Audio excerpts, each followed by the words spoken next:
창세기 25장 19절에서 34절 말씀.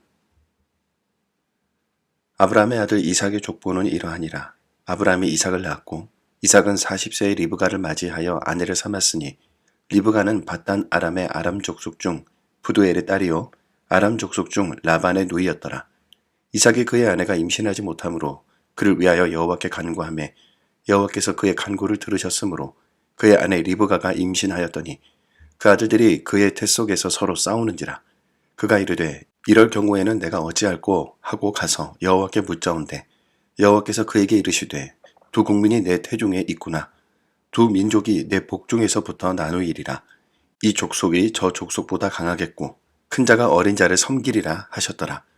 그 해산 기한이 찬즉 태에 쌍둥이가 있었는데 먼저 나온 자는 붉고 전신이 토록 같아서 이름을 에서라 하였고 후에 나온 아우는 손으로 에서의 발꿈치를 잡았으므로 그 이름을 야곱이라 하였으며 리브가가 그들을 낳을 때에 이삭이 60세였더라. 그 아들들이 장성함에 에서는 익숙한 사냥꾼이었으므로 들사람이 되고 야곱은 조용한 사람이었으므로 장막에 거주하니 이삭은 에서가 사냥한 고기를 좋아하므로 그를 사랑하고 리브가는 야곱을 사랑하였더라.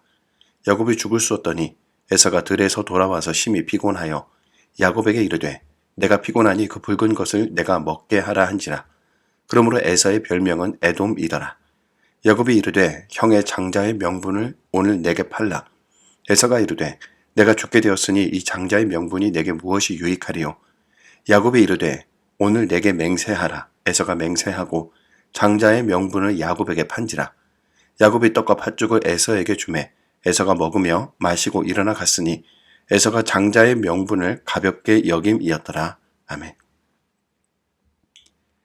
선택의 순간 우리 눈앞에 긴급한 일이 닥치면 평소 소중히 여기던 중요한 일을 쉽게 포기해버릴 때가 있습니다. 중요한 일은 당장 결과가 나타나지 않을 때가 많아서 우선순위에서 밀리기 쉽지만 긴급한 일은 당장 숨통을 조여오는 것 같아 대부분 먼저 처리하게 되죠.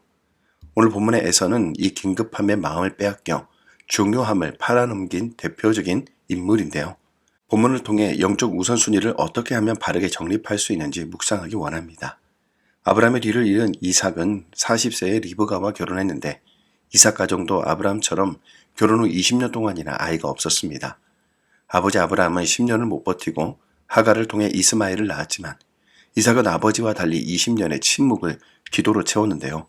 하나님께서 그 기도를 들으시고 리브가의 태를 여셨는데 태중에서 아이들이 싸우는 겁니다. 리브가의 고통 섞인 질문에 하나님은 답하십니다. 두 국민이 내 태중에 있구나.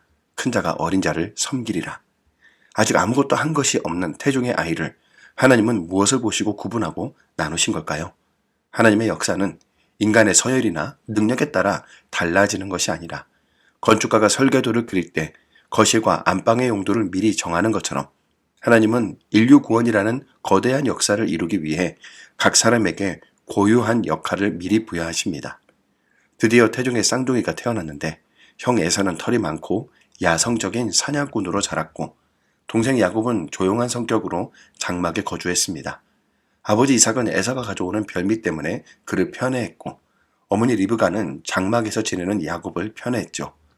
에서는 흔히 말하는 상남자의 조건을 다 갖추었으나 충동적이고 분별력이 부족한 사람이었고 야곱은 이름처럼 속이는 기질이 있었으나 영적인 축복인 장자권의 가치를 정확히 알고 있었습니다.